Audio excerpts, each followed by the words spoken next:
Thanks. Well, we could be getting ready for storms, but some people in Sebring already cleaning up this morning. They saw hail the size of golf balls hit the area. Take a look at the photos. This is just some of the damage. Imagine that, the back of your car there, windows smashed, shards of glass all over. The hail also putting some dent in some of the roofs out there. Hail also hitting Fort Myers. This video shows the hail as it pelted the roof of a home, and he screamed in Lanai there.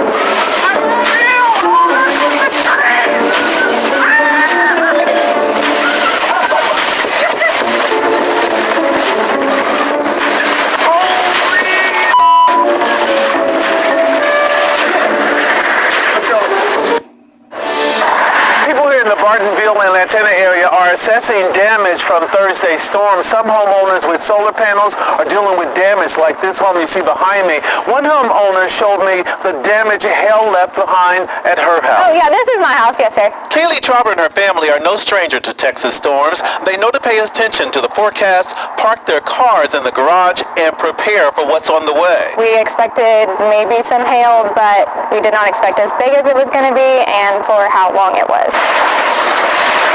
This was Kaylee's backyard during Thursday's storms. Oh, we were just kind of comparing the size. Baseball-sized hail cracked their front window, dented the gutters, pelted the AC unit, and left huge holes in some of the patio furniture. Me and my kids were scared because hitting the front door and the windows, it is very loud inside the house. Drive through her neighborhood and you'll see leaves and limbs from bushes and trees on the ground. It just blew in like crazy. Marty Boer's car was parked outside when the hail came down, busting out his sunroof. It all hit so hard. Cars parked near his took a hit too. There's about 50 right here.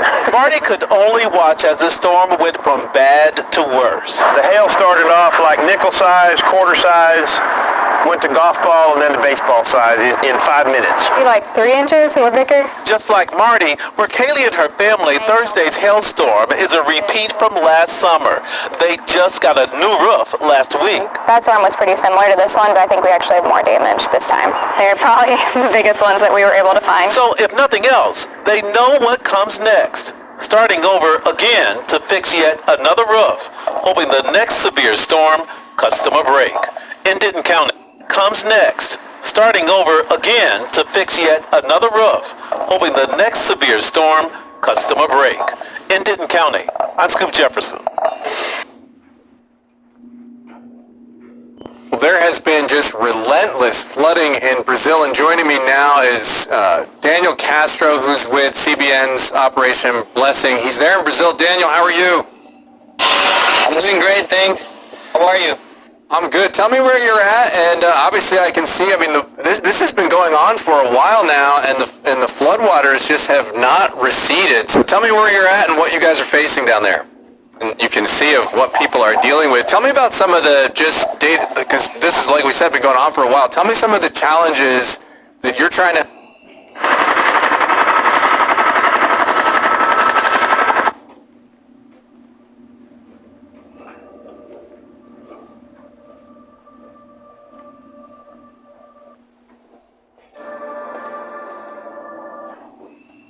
Tinha do telhado.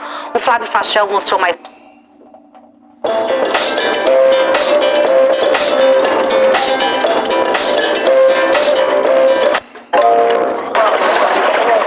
Tonight, chaos mounting in flood-ravaged Brazil, where as swollen rivers rise yet again, police patrol submerged streets desperate to stop looters. And the country's Olympic hopefuls leave qualifying tournaments early, giving up on lifelong dreams to return home and help victims. Brazilian officials say close to 150 people have died and roughly 130 are still missing in the widespread flood. Tonight, devastation in East Africa. Weeks of heavy rains triggering massive flooding across the region, leaving dozens dead and thousands displaced. In Kenya, rescue workers in life jackets wading through the streets, pulling residents to safety. Cars and trucks left.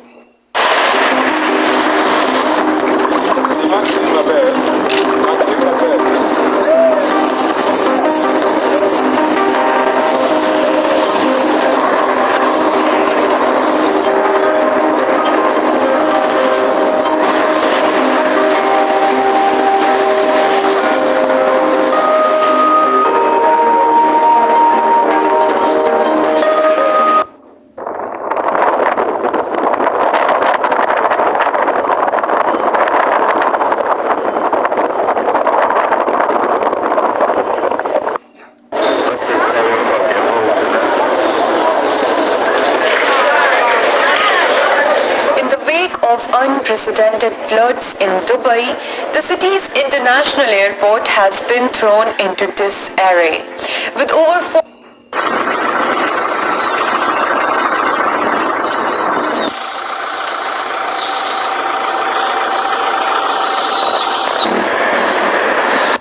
International news new this morning, a 6.4 magnitude earthquake strikes the Mexico and Guatemala border. A strong earthquake drove residents into the streets. The tremor struck just before 6 a.m. Central Standard Time on Sunday near the Mexican border town of Suchiate, where a river by the same name divides the two countries. No immediate reports of damage, but more mountainous remote parts of this border area are definitely prone.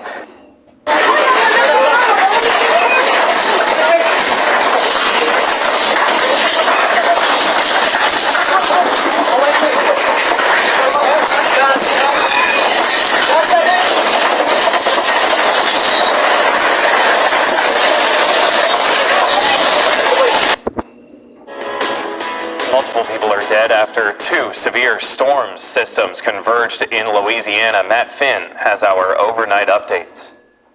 Two severe storms converged in Louisiana Monday night, creating moved east. It collided with a second storm system coming.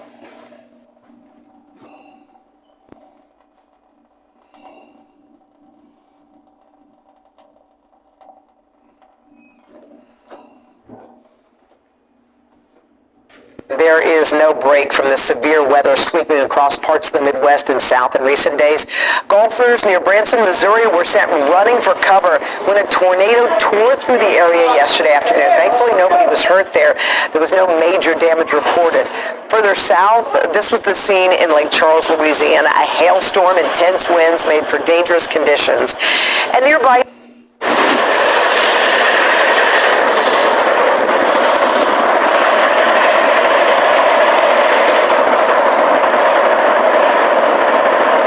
chilling sights and sounds have become all too normal this week as dozens of tornadoes have ripped across the plain. Another wallop of extreme weather hitting the nation's midsection, including destructive tornadoes in Tennessee. At least 3 people have died and rescuers have barely begun to be able to assess property damage there. NBC's Priya Sridhar has more from hard-hit Columbia, Tennessee. Overnight in the Midwest and South, another round of destructive weather. In Columbia, Tennessee, tornadoes reducing homes to rubble. This is a catastrophic tornado. It is one of the more severe storms we've probably seen in the last 5 to 10 years. A huge swath of forest leveled with trees. The next thing we knew, we heard just Cars crushed by reported tornadoes. Large hail, heavy rains, and high winds turning deadly in Lone Mountain, Tennessee, headed by a massive tornado. This house flipped completely upside down with a couple in their 60s inside. The state's governor declaring a state of emergency in 4 counties. the devastation's real. There are a lot of displaced families.